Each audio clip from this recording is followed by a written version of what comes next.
السلام علیکم ناظرین کرام، نئی ویڈیو میں آپ کو خوش آمدید کہتے ہیں۔ سپریم کورٹ میں پی ٹی آئی کی مخصوص سیٹوں کے حوالے سے 13 رکنی بینچ کیس کی سماعت کر رہا ہے۔ اب کچھ لوگوں کو یہ عام سا کیس لگتا ہے کہ اگر پی ٹی آئی کو یا سنی اتحاد کونسل کو سیٹیں مل گئیں تو پھر بھی ٹھیک ہے، واپس نہ ملی تو پھر بھی ٹھیک ہے۔ جیسے نارمل روٹین کے کیسز سنے جاتے ہیں، لوگوں کو لگتا ہے کہ یہ بھی ایک ایسا ہی کیس ہے، لیکن ایسا بالکل نہیں ہے۔ یہ کیس ہے اسٹیبلشمنٹ ورسز عدلیہ کا، کہ اسٹیبلشمنٹ جیتے گی یا عدلیہ جیتے گی۔ اور اگر پی ٹی آئی کو سنی اتحاد کونسل والی سیٹیں نہیں ملتی اور یہ سیٹیں حکومت کو مل جاتی ہیں تو اس کا مطلب یہ ہے کہ عدلیہ ہار جائے گی اور حکومت جیت جائے گی۔ اس کا سادہ سا مطلب میں آپ کو سمجھا دیتا ہوں۔ ناظرین کرام، جب حکومت کے پاس 2/3 میجورٹی ہو جائے گی، وہ آئین کے اندر ایک ایسی ترمیم کریں گے جس کے ذریعے قاضی صاحب کو بھی ایکسٹینشن مل جائے گی اور باقی چیف جسٹس کی مدت ملازمت بھی فکس ہو جائے گی۔ اور سب سے بڑی جو واردات ڈال دی جائے گی وہ یہ ہوگا کہ اسلام آباد ہائی کورٹ کے ججوں کو لاہور ہائی کورٹ بھیجا جا سکے گا، لاہور ہائی کورٹ کے ججوں کو کوئٹہ بھیجا جا سکے گا، پشاور ہائی کورٹ کے ججوں کو سندھ بھیجا جا سکے گا۔ یعنی ججز کا ایک ہائی کورٹ سے دوسری ہائی کورٹ ٹرانسفر ہو سکے گا۔ اگر لاہور ہائی کورٹ کا کوئی جج فیصلے پر فیصلہ دے رہا ہے، اسٹیبلشمنٹ کو کھٹک رہا ہے، تو وہ اسے اٹھا کے کوئٹہ پھینک دیں گے، جیسے سرکاری افسران کے ساتھ ہوتا ہے، جیسے پولیس افسران کے ساتھ ہوتا ہے، اے سیز یا کمشنر کے ساتھ ہوتا ہے کہ اگر کوئی ایسا دبنگ افسر آ جائے جو سیاستدانوں کی بات نہ مان رہا ہو، جو اپنی چلا رہا ہو، تو پھر اس کا تبادلہ کروا دیا جاتا ہے۔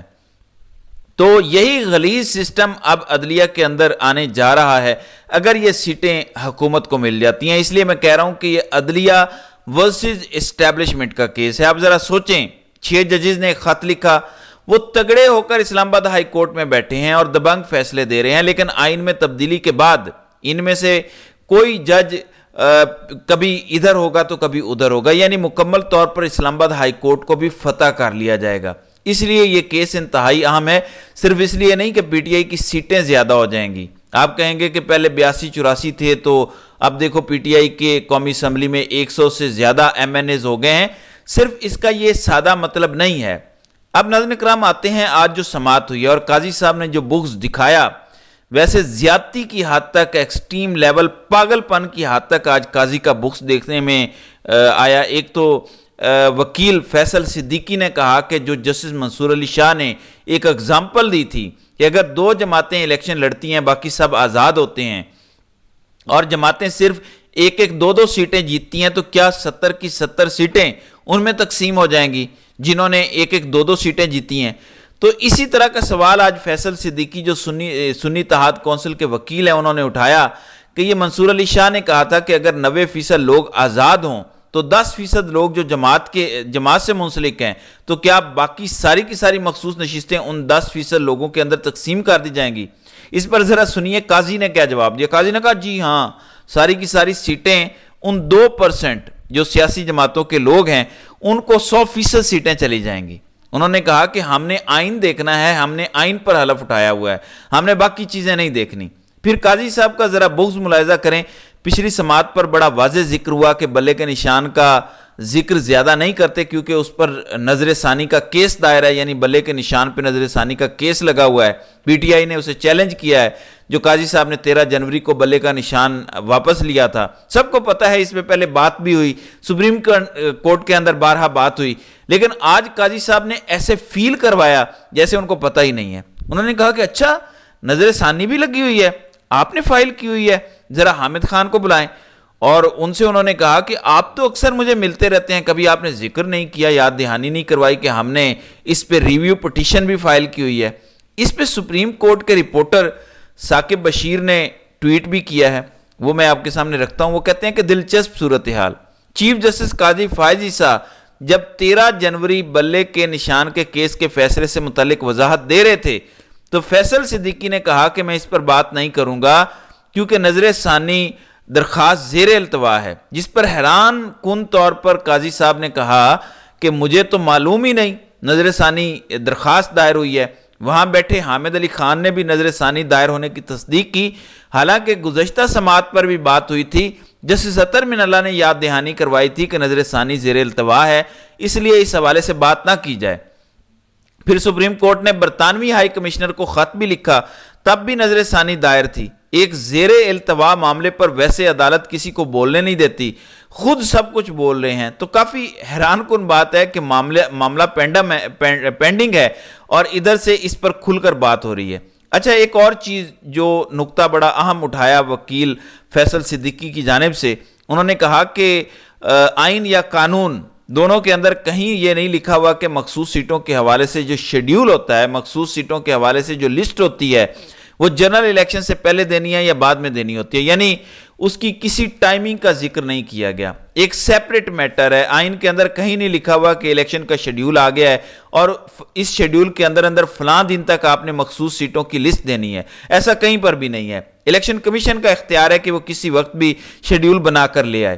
پھر بار بار بات ہوئی اس پر جو پی ٹی آئی سے بلے کا نشان واپس لیا گیا، اس کے بعد اس فیصلے کو جس طرح سے غلط طریقے سے انٹرپریٹ کیا گیا الیکشن کمیشن کی جانب سے، انہوں نے کہا کہ آپ آزاد ہیں، آپ نہیں لڑ سکتے پی ٹی آئی کی جانب سے، آپ کو نشان نہیں ملے گا، یہ نہیں ہوگا، وہ نہیں ہوگا۔ تو ان ساری چیزوں پر بات ہوئی تو قاضی نے کہا کہ یہاں ہم الیکشن کمیشن کی زیادتی دیکھنے کے لیے نہیں آئے، آئین کی تشریح کرنے کے لیے بیٹھے ہیں۔ انہوں نے کہا کہ ہم نے یہ زیادتی نہیں دیکھنی کہ کون مظلوم ہے، کس کے ساتھ ظلم ہوا، کس فیصلے کو کس طرح سے دیکھا گیا، ہم نے آئین کو دیکھنا ہے، یہ بھی تماشا ہوا۔ پھر فیصل صدیقی نے قاضی سے کہا کہ میں آپ کو دکھاؤں گا کہ الیکشن کمیشن نے آپ کے بلے والے فیصلے کی کس حد تک مس انٹرپریٹیشن کی ہے۔ اچھا، آج جسٹس منیب اختر کا رول بھی بڑا اہم تھا۔ جسٹس منیب اختر نے بلے کے فیصلے کا نام لیا اور بلے کے نشان کے فیصلے کے بعد الیکشن کمیشن کی واردات کو خطرناک قرار دیا۔ انہوں نے کہا کہ بلے کے نشان واپس لینے کے بعد جو الیکشن کمیشن کی واردات تھی وہ انتہائی خطرناک تھی۔ جسٹس اطہر من اللہ بھی بار بار بولے، بار بار انہوں نے کہا کہ یہ پی ٹی آئی کے لوگ ہیں اور انہوں نے جو سرٹیفکیٹ جمع کرایا تھا، جب آپ ڈاکومنٹ فائل کرتے ہیں تو اس میں امیدواروں نے خود کو پی ٹی آئی کا ممبر شو کیا، تو انہوں نے کہا کہ ہمیں یہ پتہ ہے کہ جس طرح سے لیول پلینگ فیلڈ نہیں ملی، جس طرح سے پی ٹی آئی کے لوگوں کو الیکشن کمیشن نے آزاد ڈکلیئر کر دیا، تو یہ ریزرو سیٹوں کے لیے سنی اتحاد میں آئے ہیں، ادروائز یہ پی ٹی آئی کے لوگ ہیں۔ جسٹس اطہر من اللہ نے یہ بھی کہا کہ الیکشن پر سنجیدہ سوالات اٹھائے گئے ہیں، جنہوں نے پریس کانفرنسز نہیں کی انہیں اٹھا لیا گیا۔ یہ باتیں سب کے علم میں ہیں، کیا سپریم کورٹ اس پر اپنی آنکھیں بند کر لے؟ انہوں نے کہا کہ جنہوں نے پریس کانفرنسز نہیں کی انہیں بھی اٹھا لیا گیا۔ تو یہاں تک معاملات پہنچے ہوئے تھے، تو کیا سپریم کورٹ اندھی ہے؟ سپریم کورٹ اس پر اپنی آنکھیں بند کر لے؟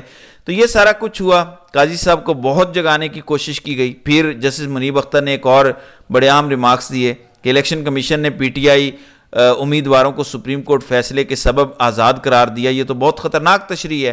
تو انہوں نے کہا کہ الیکشن کمیشن کی جانب سے جو واردات ڈالی گئی وہ انتہائی خطرناک تھی۔ پھر آخر میں کیونکہ سماعت کے دوران وقفہ بھی ہوا، تو سماعت میں وقفے سے پہلے جسٹس جمال خان مندوخیل نے کہا کہ فرض کریں یہ تحریک انصاف کے امیدوار تصور ہو جاتے ہیں، یعنی یہ مان لیا جاتا ہے، سلمان اکرم راجہ کی درخواست ایکسیپٹ ہو جاتی ہے اور کہا جاتا ہے کہ اصل میں یہ لوگ پی ٹی آئی کے ہیں، تو پھر سنی اتحاد کہاں پر کھڑی ہوگی؟ اس پر وکیل فیصل صدیقی نے کہا کہ سر انہیں کوئی مسئلہ نہیں ہوگا، یعنی سنی اتحاد کونسل کو اس پر کسی قسم کا کوئی اعتراض نہیں ہوگا۔ پھر جسٹس اطہر من اللہ نے انتہائی اہم ریمارکس دیے کہ سپریم کورٹ نے ہر غیر متعلقہ معاملے پر سوموٹو لیا۔ سوموٹو کا سب سے فٹ کیس 8 فروری کے انتخابات کا معاملہ تھا اور ہے۔ آپ کہہ سکتے ہیں کہ جسٹس اطہر من اللہ نے قاضی صاحب سے 8 فروری کے انتخابات پر سوموٹو لینے کا مطالبہ کر دیا ہے۔ یہ الگ بات ہے کہ ہم نے سنا تھا کہ قانون جو ہے وہ اندھا ہوتا ہے۔ سپریم کورٹ کی کارروائی دیکھ کر یوں لگ رہا ہے کہ جیسے جس طرح کے قاضی صاحب ریمارکس دے رہے ہیں اور انے واہ چل رہے ہیں کہ قانون نہ صرف اندھا ہے بلکہ بہرا اور گونگا بھی ہے۔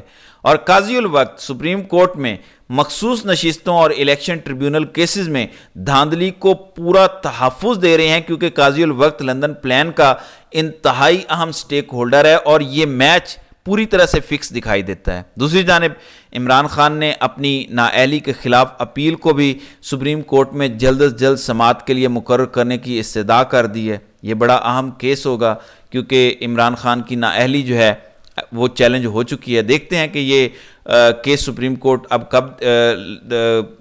کب دوبارہ مقرر کرتی ہے، جبکہ سپریم کورٹ میں اس وقت سماعت جاری ہے۔ انشاءاللہ جیسے جیسے اپڈیٹ سامنے آئیں گی اس پر اگلی ویڈیو میں بات کریں گے۔ تو ناظرین کرام، آپ کی اس ویڈیو کے حوالے سے کیا رائے ہے؟ آپ اپنی رائے کا اظہار کامنٹ سیکشن میں ضرور کیجئے گا۔